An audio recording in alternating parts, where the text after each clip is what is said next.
Bismillahirrahmanirrahim. Assalamualaikum warahmatullahi wabarakatuh.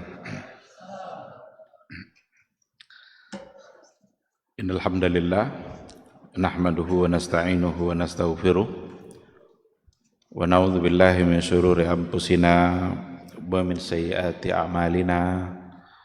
May yahdihillahu fala mudhillalah wa may yudlilhu falan tajida lahu waliyyan mursyida. Asyhadu an la ilaha illallah wahdahu la syarikalah wa asyhadu anna Muhammadan abduhu wa rasuluhu la nabiyya wa la rasula ba'da. Ikhwati fillah, ma'asyiral hadirin wal hadirat, bapak-bapak, ibu-ibu yang dimuliakan Allah, kembali kita bersyukur pada Allah Subhanahu wa taala untuk semua limpahan nikmat dan karunia-Nya yang tak akan pernah bisa kita hitung. Kapan dan dimanapun kita berada, di situ pasti ada nikmat Allah yang menyertai kita. Oleh karena itu, jangan sampai nikmat yang diberikan oleh Allah Subhanahu wa taala itu justru habis untuk menambah jumlah dosa dan jumlah kemaksiatan. Tugas kita hanyalah bersyukur sebagai sebuah kewajiban bagi hamba Allah yang beriman kepadanya, dan bersiap-siaplah untuk menambah, untuk mendapatkan tambahan nikmat dan karunia dari Allah disebabkan oleh syukur kita. Oleh karena itu tidak ada ruginya sedikit pun ungkapan syukur yang kita ucapkan, dan jangan pernah merasa bahwa nikmat Allah itu yang ada pada kita adalah sedikit. Yang syukur itu justru sedikit sedikitnya kita bersyukur untuk nikmat yang begitu banyak yang tidak pernah bisa kita hitung dalam kehidupan keseharian kita. Nikmat iman, nikmat Islam, nikmat sehat, nikmat semangat beribadah, itu semua hanya bisa atas izin Allah Subhanahu wa taala. Maka ikhwati fillah, jadilah hamba yang syakirin. Jangan jadi hamba yang kufur terhadap nikmat yang diberikan oleh Allah Subhanahu wa taala. Sama-sama kita juga harus bersalawat dan salam untuk Rasulullah sallallahu alaihi wasallam. Allahumma salli ala Muhammad wa ala ali Muhammad. Mudah-mudahan sosok figur yang telah mengorbankan segala-galanya dalam menyampaikan risalatul Islam, itu hendaknya risalah itu yang kita jadikan pedoman, harus kita jadikan panduan dalam kehidupan keseharian kita. Apapun yang telah diajarkan oleh Rasulullah sallallahu alaihi wasallam, karena hanya disitulah jalan keselamatan. Tidak akan ada jalan selamat selain daripada apa yang telah diajarkan oleh Rasulullah sallallahu alaihi wasallam. Tidak ada jalan yang memberikan hadiah surga di akhirat kelak selain daripada Islam yang telah disampaikan oleh Rasulullah sallallahu alaihi wasallam. Wa may yabtaghi ghairal islami dina falay yuqbala minhu wa huwa fil akhirati minal khasirin. Siapa yang mencoba untuk mencari jalan hidupnya selain daripada Islam, maka pasti tidak akan diterima, dan dia di akhirat kelak menjadi orang-orang yang merugi. Innad dina indallahi al-Islam. Satu-satunya agama yang benar di sisi Allah adalah Islam. Jadi bukan yang paling benar, yang benar. Karena kalau yang paling benar nanti berarti ada yang di bawah itu. Maka ayat itu artinya adalah satu-satunya agama yang diakui, yang benar di sisi Allah hanyalah Islam. Ketika Al-Quran diturunkan oleh Allah, maka Al-Quran itu nasikhun lima qablah, menghapus apa yang sudah ada sebelumnya. Yang sebelumnya hanya untuk mereka saja, Nabi-nabi sebelumnya membawa syariat hanya untuk umatnya saja. Tapi ketika Rasul membawa Al-Quranul Karim, itu untuk semua umat. Maka Nabi mengatakan, seandainya Musa hari ini hidup, maka beliau akan tunduk dan ikut kepada apa yang saya sampaikan. Musa padahal adalah seorang nabi yang juga membawa syariat. Tapi kata Rasul, seandainya beliau hidup hari ini, maka dia akan mengikuti syariatku. Ikhwati fillah, jadikanlah syariat itu sebagai pedoman, ambil dan pahami sunnah-sunnahnya untuk dijadikan titian dan jembatan dalam kehidupan kita. Sehingga kemanapun kita melangkah, kita selalu berada di bawah cahaya sunnah, kita selalu berada di bawah cahaya Islam yang telah diajarkan oleh Rasulullah sallallahu alaihi wasallam. Mudah-mudahan semua kita di akhirat kelak bisa mendapatkan syafaat dari beliau. Amin amin ya rabbal alamin. Ikhwati fillah, ma'asyiral hadirin wal hadirat, rahimani Allah wa iyyakum. Kembali kita akan melanjutkan kajian kita dengan tema sebab-sebab penyimpangan dalam beragama. Yang terakhir yang sudah kita bahas, meskipun belum tuntas dan akan kita sempurnakan insya Allah penjelasannya hari ini atau malam ini, adalah as-sababus tsalits, sebab yang ketiga yang merupakan di antara sebab terbesar yang adanya penyimpangan-penyimpangan dalam beragama kita di hari ini, itu adalah fahmu nususil kitabi was sunnati bighairi fahmi salafil ummah. Ini sebenarnya sekilas sudah kita sampaikan. Fahmu nususil kitabi was sunnah, memahami nas teks Al-Quran dan sunnah bighairi fahmi salafil ummah, selain atau berbeda dengan apa yang dipahami oleh salaful ummah. Ini sebab yang ketiga, dan itu dikatakan min a'zami asbabil inhiraf, di antara sebab terbesar ketika kita coba memahami Al-Quranul Karim tetapi tidak dipahami sebagaimana yang dipahami dulu oleh salaful ummah. Siapa itu salaful ummah? Salaful ummah itu generasi terdahulu yang terbaik, yang mendapatkan garansi dari Rasulullah sallallahu alaihi wasallam, dan mereka adalah generasi sahabat, dan itu paling terbaik. Karena Nabi mengatakan khairul quruni qarni tsumma alladzina yalunahum tsumma alladzina yalunahum. Generasi yang terbaik itu adalah generasi saya. Berarti Rasul ada punya sahabat, dan sahabat itu adalah orang-orang yang ketemu langsung dengan Rasulullah sallallahu alaihi wasallam dan beriman kepada beliau serta wafat di atas iman itu. Itu yang disebut dengan sahabat. Ketemu dia dengan Nabi, beriman dia, wafat di atas iman. Mereka adalah generasi terbaik karena mereka orang-orang yang menyaksikan langsung turunnya nusus Al-Quran. Teks Al-Quran itu turun, mereka hadir ketika itu. Pertama kali Nabi menyampaikan ayat itu, mereka ada di situ. Bahkan kepada mereka lah ayat itu disampaikan. Dan mereka amalkanlah apa yang diturunkan oleh Jibril kepada Nabi Muhammad sallallahu alaihi wasallam itu.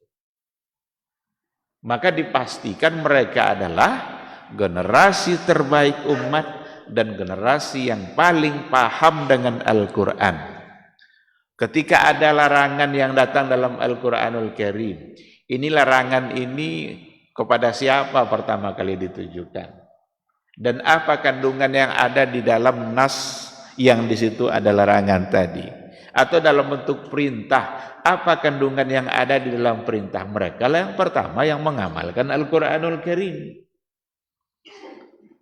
Oleh karena itu, seandainya ada di antara kelompok-kelompok atau orang-orang yang mencoba memahami Al-Quran tapi tidak dengan pemahaman salaful ummah, generasi yang terbaik, maka ini adalah awal dari penyimpangan dalam beragama.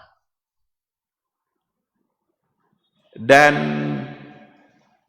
dikatakan bahwa munculnya berbagai macam firqah, aliran-aliran pada abad kedua, terus berikutnya selanjutnya muncul berbagai macam bentuk aliran, firqah-firqah, al-firaq, berbagai macam bentuk pemikiran-pemikiran dalam beragama yang mereka mencoba untuk memahami dengan cara mereka sendiri. Kalau mereka sudah memahami Al-Quran dengan cara mereka sendiri, jauh dari apa yang dipahami oleh salaful ummah, generasi terbaik tadi itu, maka dipastikan mereka akan memunculkan berbagai macam kekeliruan, kesalahan demi kesalahan, dan penyimpangan demi penyimpangan. Dikatakan oleh Syekh Hasan Ibn Abdul Wahhab, innal firaqal mukhalifah li usuli ahli sunnah kanat minal asbabir ra'isiyah linhirafil ummah anil islamis sahih. Kata beliau, sesungguhnya al-firaq al-mukhalifah, aliran-aliran yang menyimpang, yang menyalahi li usuli ahli sunnah, aliran-aliran yang berbeda usul mereka dengan usul ahli sunnah, dasar-dasar, konsep dasar, manhaj, metode berfikirnya ahli sunnah, mereka itu kanat minal asbabir ra'isiyah, itu merupakan sebab utama linhirafil ummah anil islam sahih.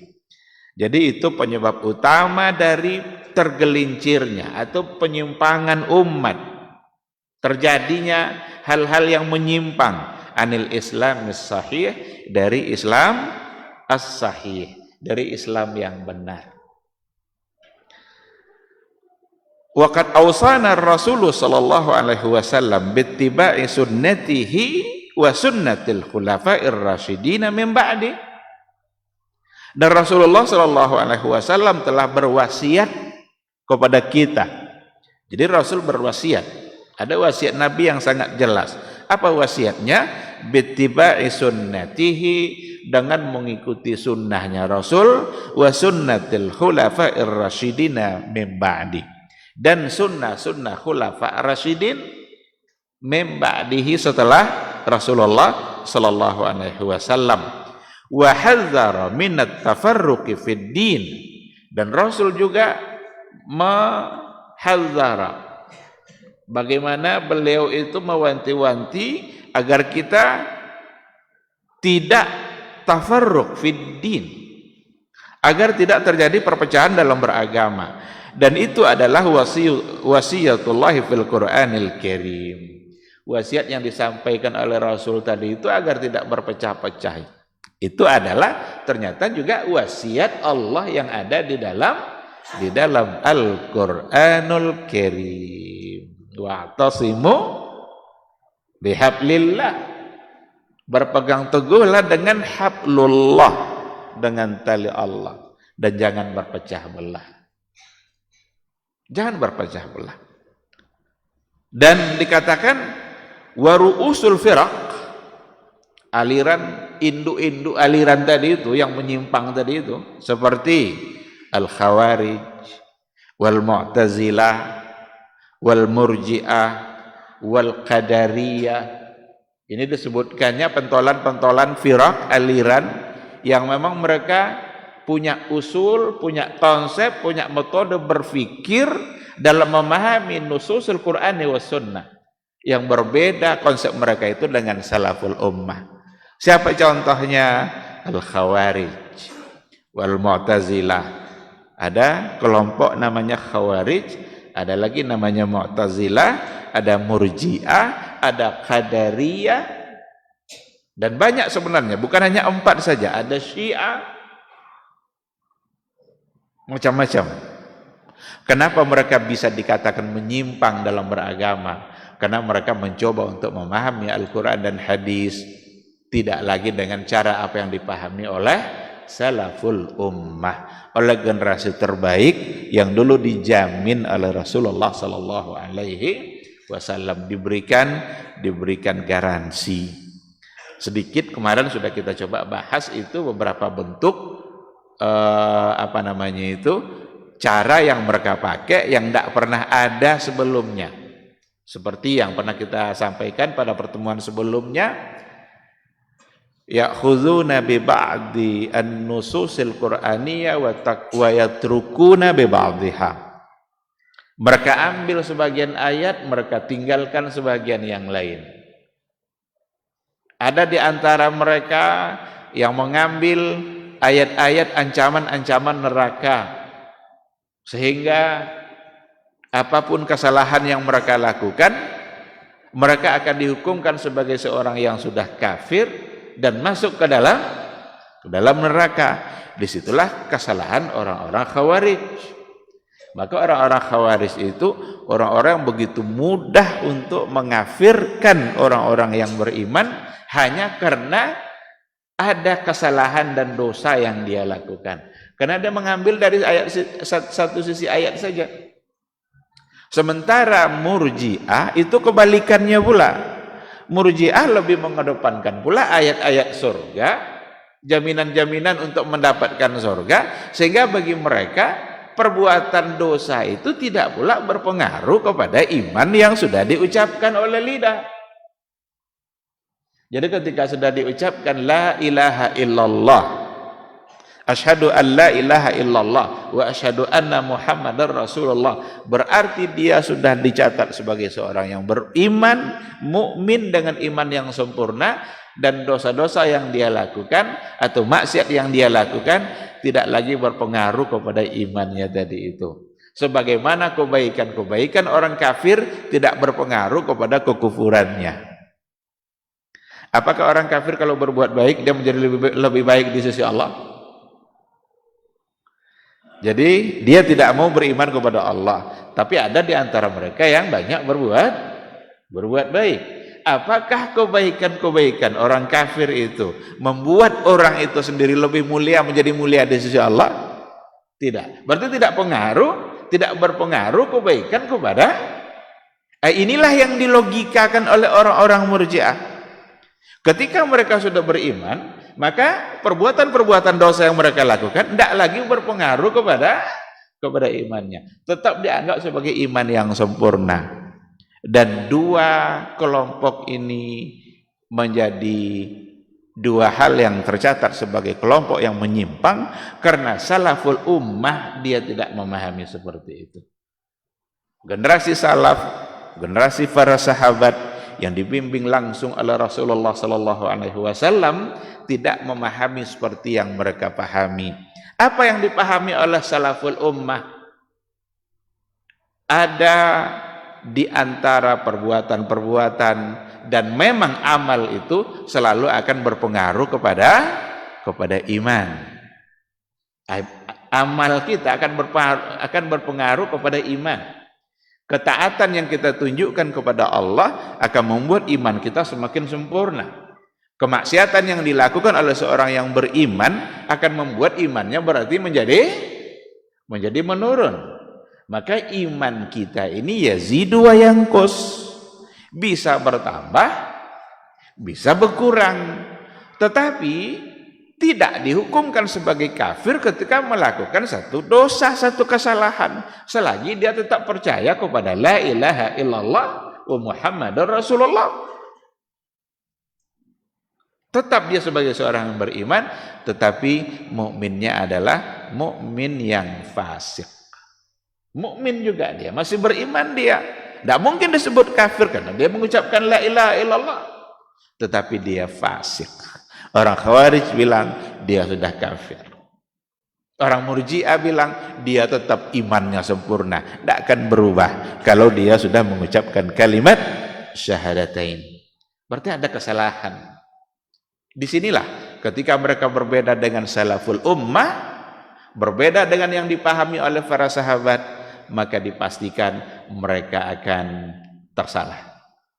Pasti akan ada penyimpangan-penyimpangan di dalam beragama. Apa di antara contoh yang lain?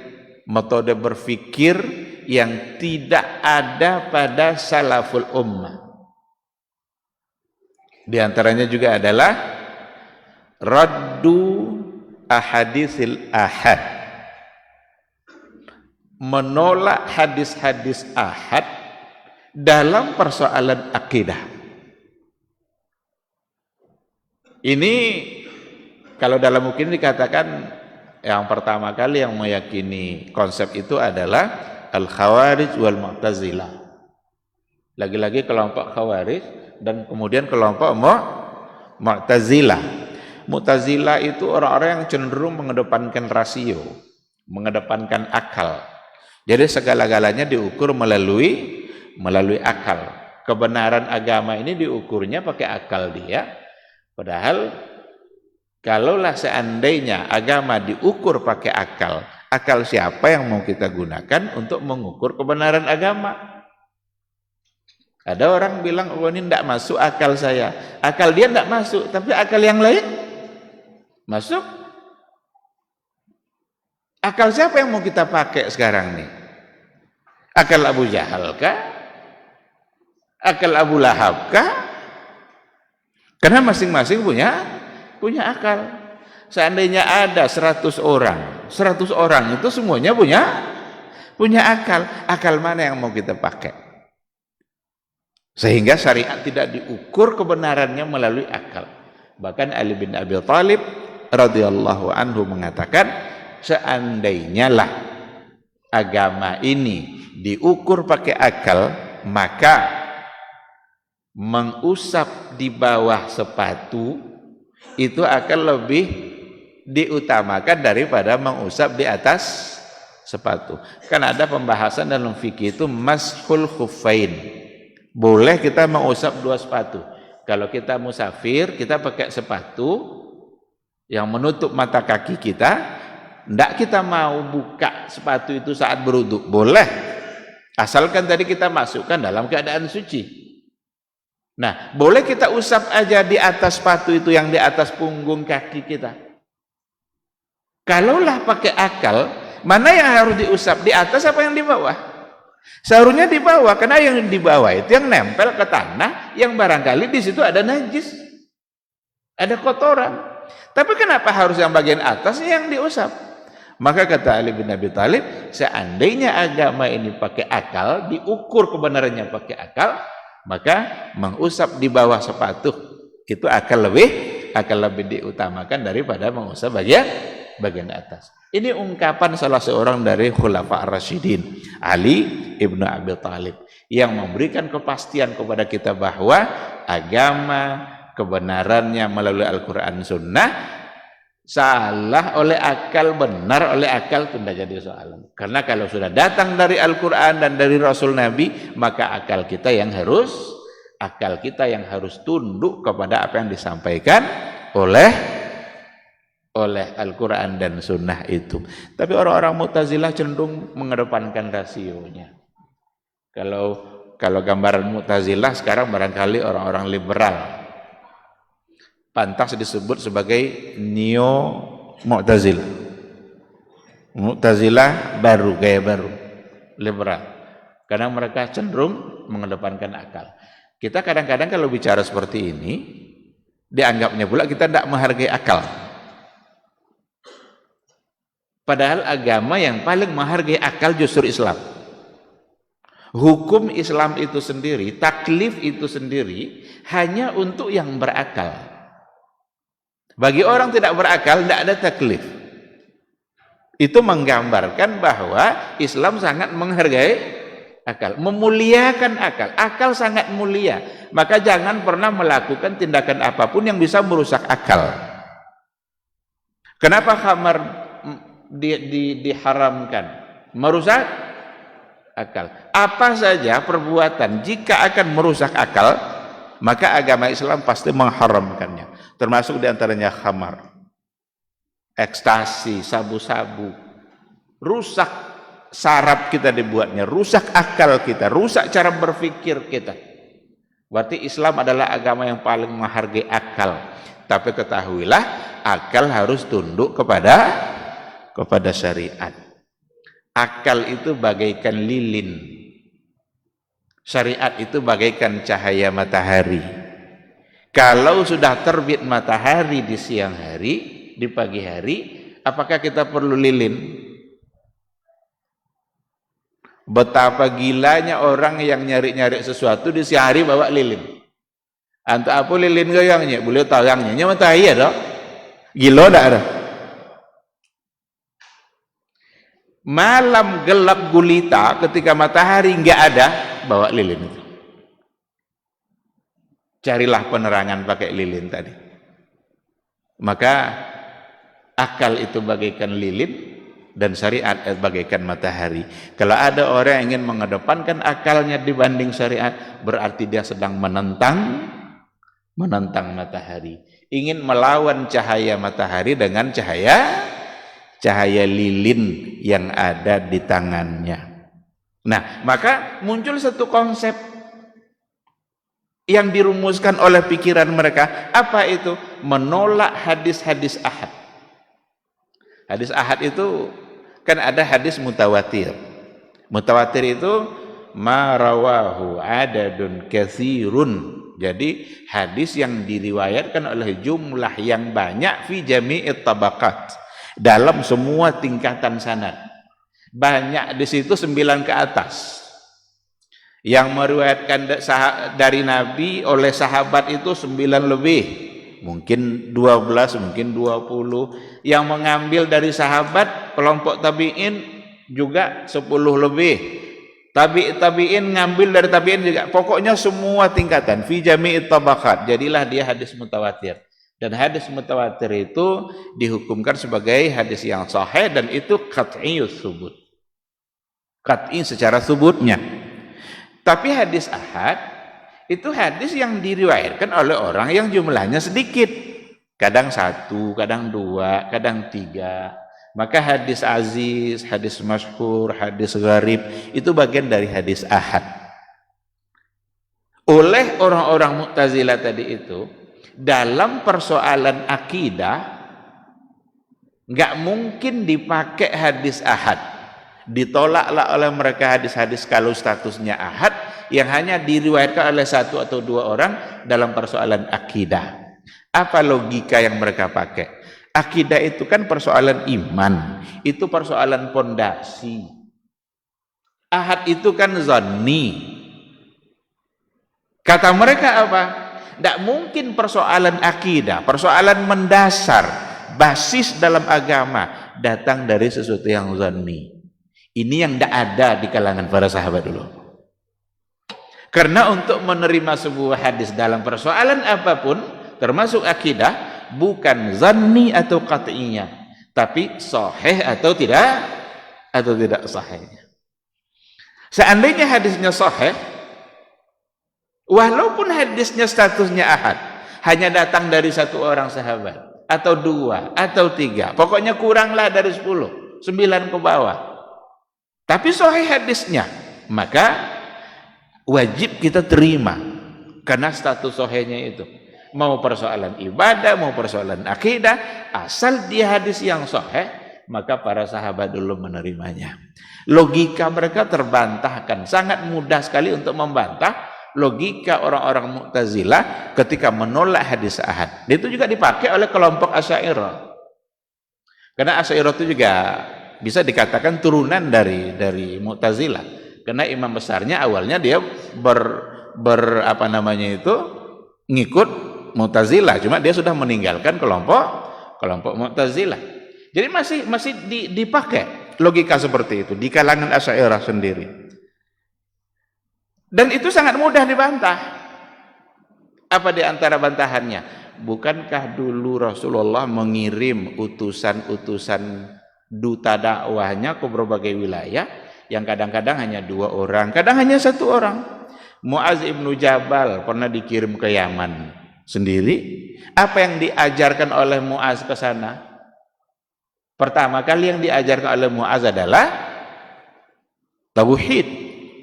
Kata Rasul kepada Muaz, ya Muaz, innaka satati qauman min ahlil kitab. Kamu akan datang temui orang-orang ahlul kitab. Berarti mereka sudah pengalaman sebelumnya dalam persoalan agama. Karena mereka ahlul kitab, sudah punya kitab samawi dia. Tapi sudah dirubah-rubah kitab itu. Akhbirhum, sampaikan kepada mereka, minta mereka meyakini syahadatain. Minta mereka bersaksi bahwa la ilaha illallah dan Muhammad adalah Rasulullah. Kalaulah informasi persoalan akidah tidak bisa diterima dari satu orang, maka Nabi minimal akan mengirim utusan dakwahnya 10 orang. Boleh akidah bisa diterima. Kalau tidak bisa orang Yaman bilang kan seorang namanya ente yo tidak. Ya kan itu yang dianggap meragukan. Kalau informasi itu datang dari satu orang, berarti belum. Memang sekilas bisa wak temo sejalan lo jakal. Ketika ada mau mahasiswa dapat berita bahwa ada beasiswa dari gubernur, seorang orang baru nyampen, tolong langsung percaya lo dong. Iya kan, andanya. Tapi kalau sampai 10 orang menyampaikan informasi yang sama, bupati bagi-bagi beasiswa seikanya yang belum kan? Lah sampai 10 orang yang menyambut itu lah, kan lah yakin lah. Maka qat'i dibawa logika ini oleh orang-orang Mu'tazilah tadi itu. Masalah akidah, masalah pondasi agama, asasi dalam kehidupan beragama, tidak mungkin datang dari yang zanni. Kalau memang itu diterima, logika itu niscaya sahabat tidak akan diutus oleh Nabi satu orang untuk berdakwah. Padahal yang disampaikannya adalah persoalan akidah. Nah, ini cara berpikir yang tidak sama dengan cara berpikirnya kaum salaful ummah. Sehingga muncullah penyimpangan demi penyimpangan. Apa penyimpangan? Dengan menerima kaidah tadi itu, berapa banyak nanti masalah akidah yang akan tertolak hanya dikarenakan oleh datang dari hadis ahad. Padahal berapa banyak hadis ahad tapi statusnya adalah sahih.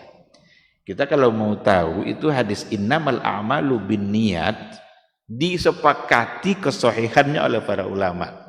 Tetapi ketahuilah bahwa hadis itu adalah hadis ahad dan itu gharib. Kenapa masuk dalam kategori itu? Karena yang mendengar langsung dari Nabi hanyalah Umar ibn al-Khattab. Hanya Umar ibn al-Khattab. Sahabat yang lain mendengar dari Umar. Berarti kalau satu yang mengambil, berarti bukan mutawatir.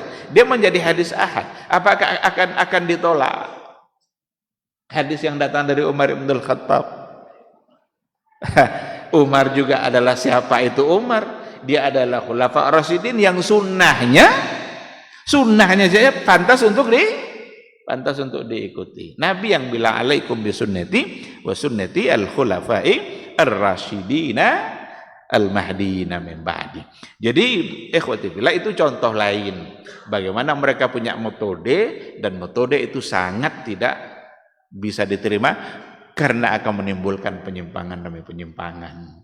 Banyak sekali masalah akidah nanti akan tertolak. Itu masalah surga, masalah neraka, itu banyak yang hadis ahad. Azab kubur, pertanyaan mungkar nakir, itu datang dari hadis ahad. Kalaulah tidak bisa hadis ahad menjadi pedoman untuk persoalan akidah, bisa-bisa masalah-masalah tadi akan menjadi tertolak, dan memang itu menjadi bahan diskusi oleh orang-orang yang liberal tadi itu tentang azab neraka, bahkan tentang neraka itu sendiri, apakah ada atau tidak. Kalau tidak percaya ada neraka, boleh aja kan. Tidak ada yang membuat dia menjadi takut untuk berbuat dosa. Apalagi ketika dia anggap bahwa sesungguhnya semuanya sudah menjadi muslim dan semua akan masuk surga. Pernah tidak kita mendengar ungkapan-ungkapan seperti itu? Apalagi dengan Islam Nusantara sekarang yang didengung-dengungkan oleh sebagian petinggi, pakar-pakar, bahkan di antara mereka profesor dalam agama, menganggap dengan adanya konsep Islam Nusantara itu seolah-olah semua yang ada itu mereka adalah sebagai seorang muslim dan pantas untuk masuk surga. Cuma serogonya aja beda-bedanya. Kalau semua mereka pantas masuk surga, itu siapa yang nggak masuk neraka tuh?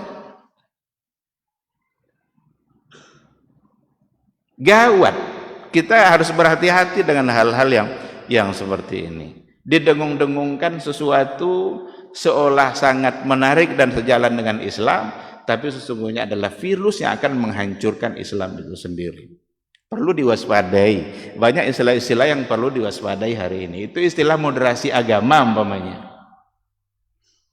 Moderasi agama. Jangan pernah mengajar Islam ini moderat. Tidak ada yang kan bisa mengajar Islam itu moderat, karena Islam itulah agama yang paling moderat. Justru yang perlu diajar moderasi itu yang selain Islam, yang tidak mengerti dia bagaimana kita bermoderasi, berhidup, bersanding, hidup saling menghargai. Apa Yahudi Israel mau kita belajar dari mereka hak asasi manusia? Kerja mereka adalah membunuh orang-orang Palestina. Kita kalau mau amati baik-baik, semua negara yang bicara hak asasi itu negara penjajah semua. Yang bicara HAM itu hak asasi manusia, siapa coba? Amerika, Inggris, Australia. Semua mereka bicara hak asasi, tapi mereka rata-rata negara penjajah. Hak asasi apa yang mau kita ambil dari orang yang suka menjajah coba? Kalau mau bicara hak asasi, ambil dari Islam. Bagaimana Islam mengajar benar-benar kita punya hak asasi bahkan semenjak kita lahir. Ada konsepnya di dalam agama kita. Jadi, ikhwati fillah, kembali kita kepada tema kita.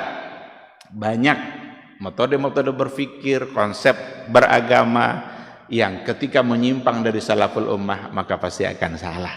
Salah satunya adalah yang tadi itu, raddu ahadisil ahad, menolak hadis-hadis ahad dalam persoalan akidah. Ada lagi di antara ini lebih kepada kelompok Syiah, mereka punya konsep al-qadhu fis sahabah radhiyallahu anhum ajma'in. Mereka mencela para sahabat radhiyallahu anhum. Padahal sahabat itu adalah sumber utama periwayatan sebuah hadis. Agama kita ini sumber utamanya adalah sahabat, karena mereka yang langsung mengambil dari Nabi. Maka dalam ketika haji wada itu kan, ketika Rasul menyampaikan banyak hukum-hukumnya, itu kan Nabi bilang itu, fal yuballigh asyahidul ghaib. Itu pesan Nabi. Tolong sampaikan ini. Orang-orang yang menyaksikan saya menyampaikan pesan ini, orang-orang yang mendengarkan langsung pesan yang saya sampaikan ini, fal yuballigh asyahidul ghaib. Tolong sampaikan kepada dia yang tidak hadir, dia yang tidak mendengar. Maka ada amanah besar di pundak sahabat untuk menyampaikan agama ini kepada generasi berikutnya. Sekarang generasi utama ini yang dicerca oleh orang-orang Syiah. Apa tidak ngurus agama itu? Hancur agama dibuatnya kalau seandainya sahabat yang sudah dihina. Maka Rasul bilang, la tasubu ashabi. Jangan coba maki-maki sahabatku.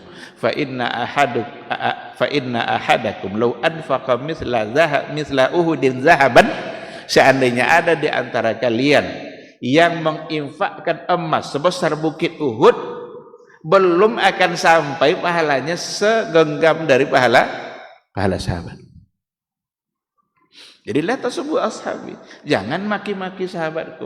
Al-qadhu fis sahabah, ini kebanyakan memang ada pada kelompok Syiah. Karena dasar mereka itu memang intinya ada pada membenci sahabat, kecuali hanya beberapa orang saja yang mereka kategorikan sebagai ahlul bait. Tapi mereka tidak jujur juga dalam ahlul bait yang mereka hormati itu. Hanya 5 aja ahlul bait yang mereka hormati itu. Rasul, Ali, Fatimah, Hasan, Hussein. Kalau disebut keluarga Rasul, kira-kira Aisyah Ummul Mukminin itu masuk keluarga Nabi enggak? Pasti masuk. Itu istri yang paling dicintai oleh Rasulullah sallallahu alaihi wasallam. Tapi orang-orang Syiah membenci Aisyah luar biasa. Bahkan mereka menuduh bahwa kematian Rasul itu adalah diracun oleh Aisyah Ummul Mukminin.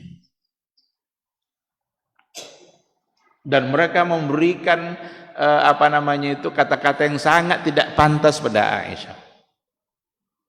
Ada di antara petinggi Syiah itu yang mengatakan inna Aisyah al-yaum mu'allakun, digantung dalam neraka ta'kulul jiyam, sambil memakan bangkai.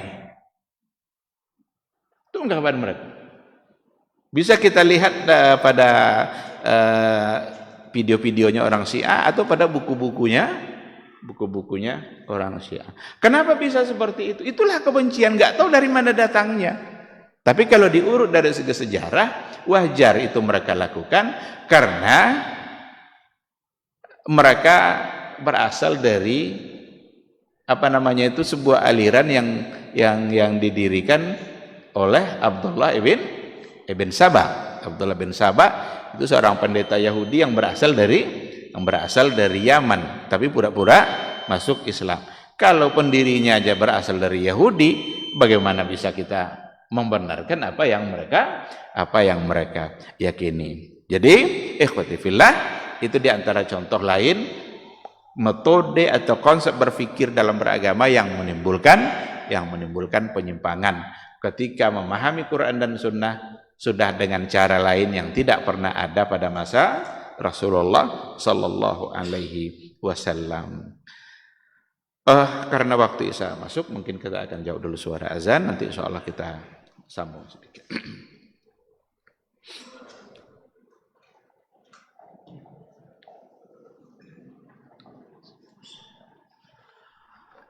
Allahu Akbar, Allahu Akbar, Allahu Akbar, Allahu Akbar. Asyhadu an la ilaha illallah.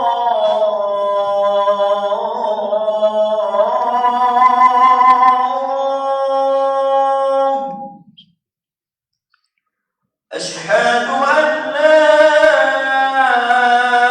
ilaha illallah.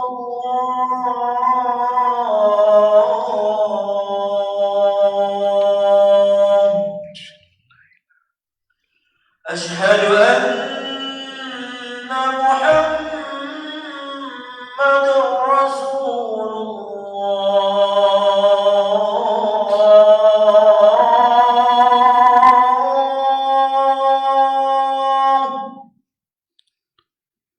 Asyhadu anna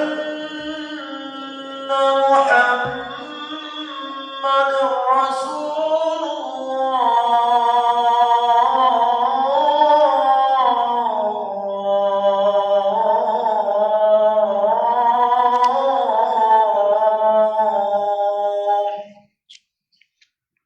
Hayya 'alas salah.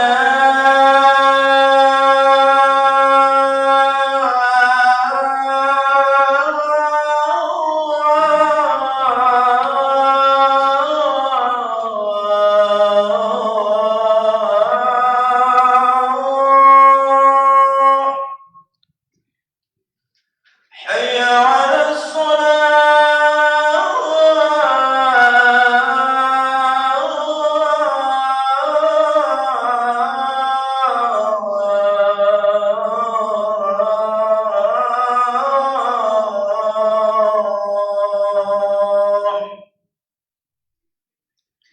Hayya 'alal falah.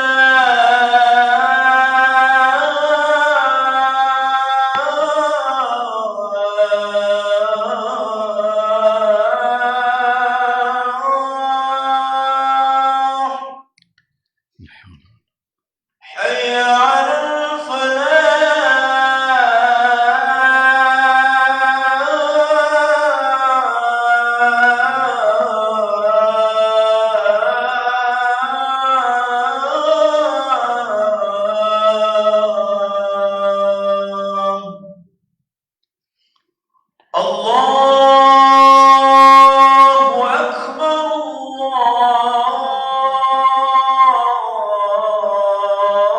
Allahu Akbar. La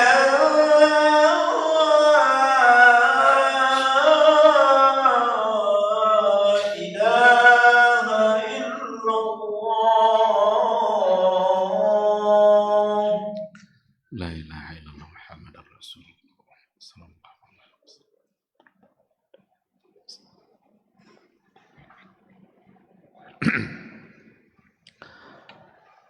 Bismillahirrahmanirrahim. Alhamdulillah. Wassalatu wassalamu ala Rasulillah wa ala alihi wa sahbihi wa mawala. Ikhwati fillah, ma'asyiral hadirin wal hadirat, rahimani Allah wa iyyakum. Saya ingin menyampaikan sebuah hadis yang ada di dalam Sunan Abu Dawud dalam bab luzumus sunnah, bagaimana kita senantiasa bersama dengan sunnah. Riwayat itu menggambarkan bahwa nanti akan ada, ini gambaran dari Rasulullah Sallallahu Alaihi Wasallam, bahwa akan ada nanti pada masanya orang-orang itu baru didengar kalau ia menyampaikan sesuatu yang berbeda dan sengaja mencari-cari yang berbeda dalam beragama. Ini luar biasa hadisnya. Datang dari Mu'az bin Jabal.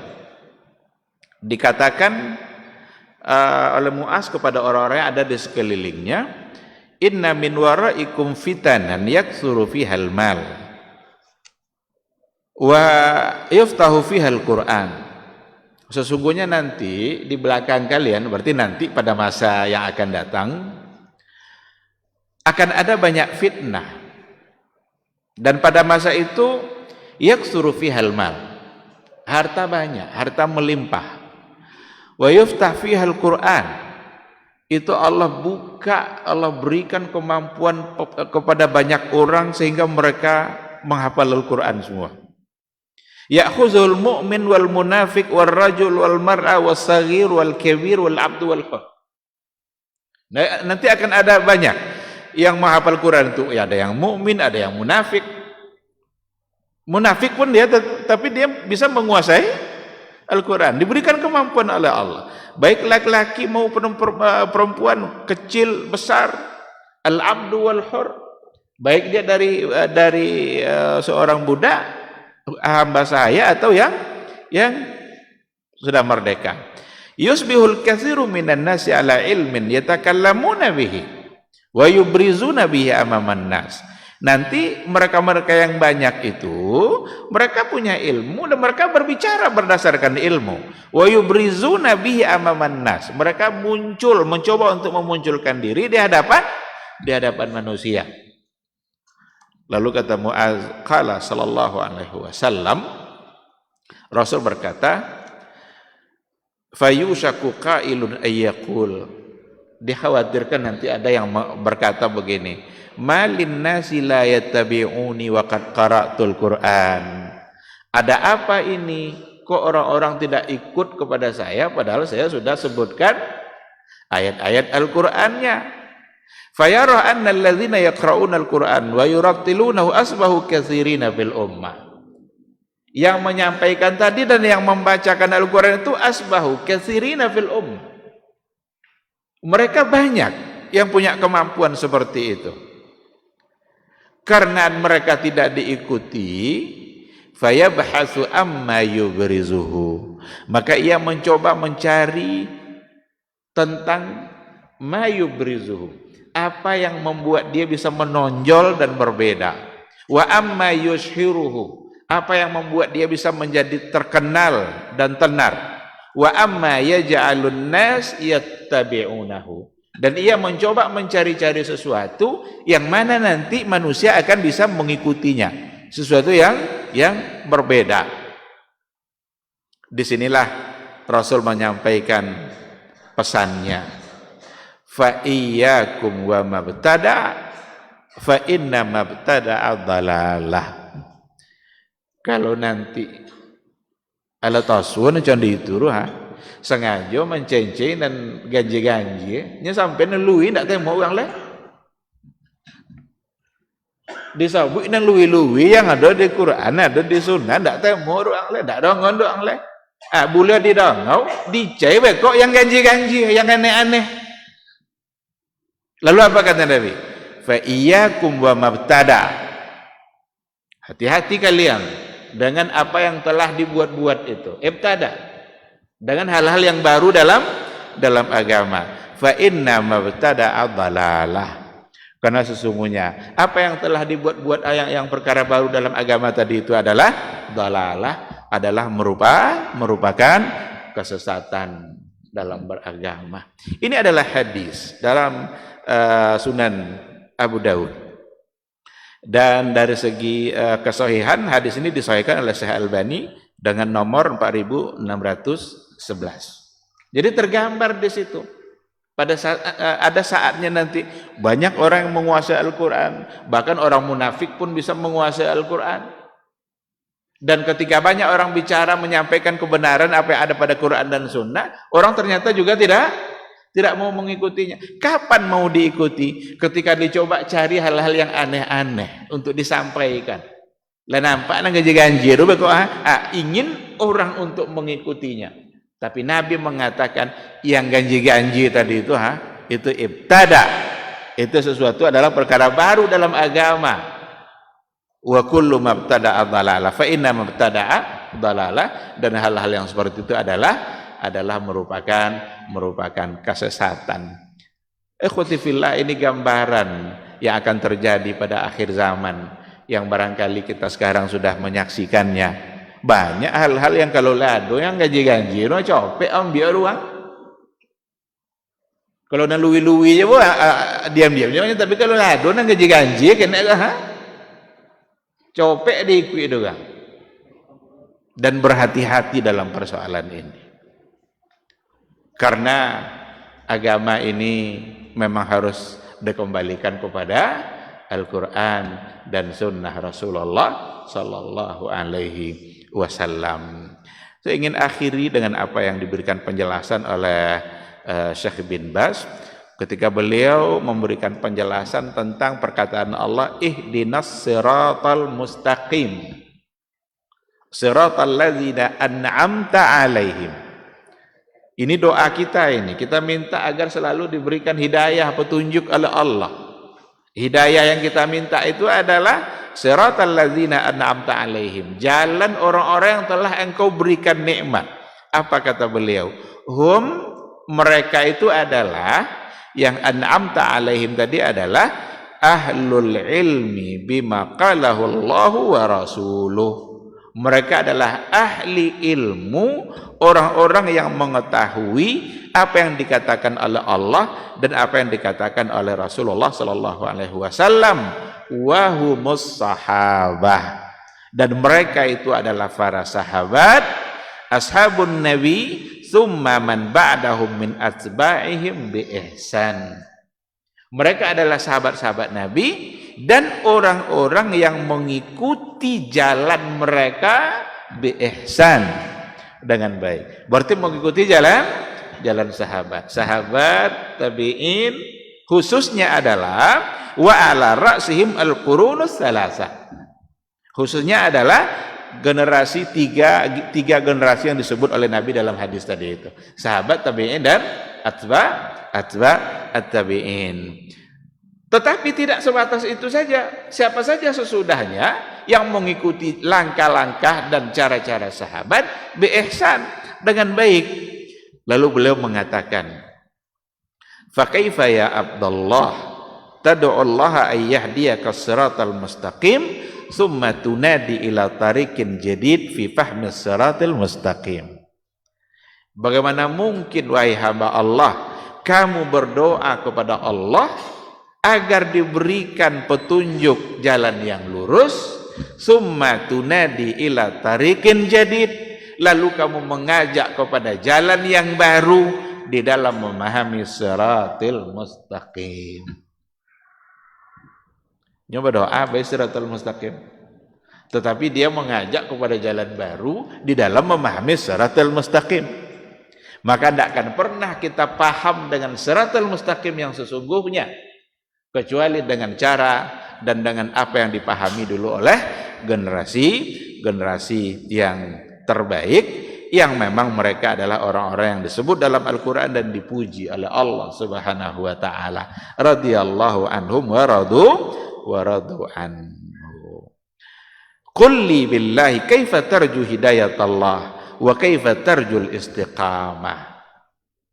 Coba, bagaimana mungkin, sampaikan ke saya katanya, bagaimana mungkin tarju hidayatullah, kamu mengharapkan hidayah Allah, kamu mengharapkan istiqamah di atas hidayah Allah, tetapi kamu mencari cara lain selain daripada jalan yang dulu orang-orang bisa istiqamah di atas hidayah Allah.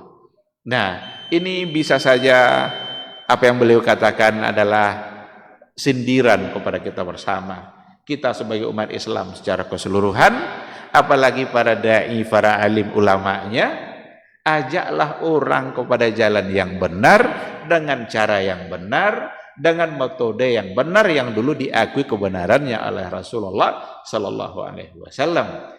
Bagaimana mungkin kita selalu meminta jalan yang lurus kepada Allah, tapi kita mencari cara baru di dalam menempuh atau mendapatkan jalan yang lurus. Ini yang merupakan sebab yang ketiga, yang merupakan penyebab di antara penyebab utama yang terjadinya penyimpangan di dalam beragama. Ketika kita tidak lagi memahami nususul Quran, teks Al-Quranul Karim, kita pahami tidak lagi sesuai dengan apa yang dipahami oleh generasi yang terbaik. Tidak dipahami itu seperti yang kita contohkan tadi, yang ada pada berbagai aliran-aliran yang menyimpang, yang memang kesesatannya nyata dalam beragama, yang tidak pantas untuk diikuti. Demikian kajian kita pada malam hari ini. Mudah-mudahan ada ilmu yang bisa kita terima.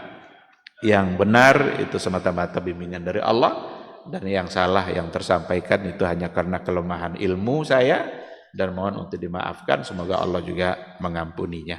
Terima kasih.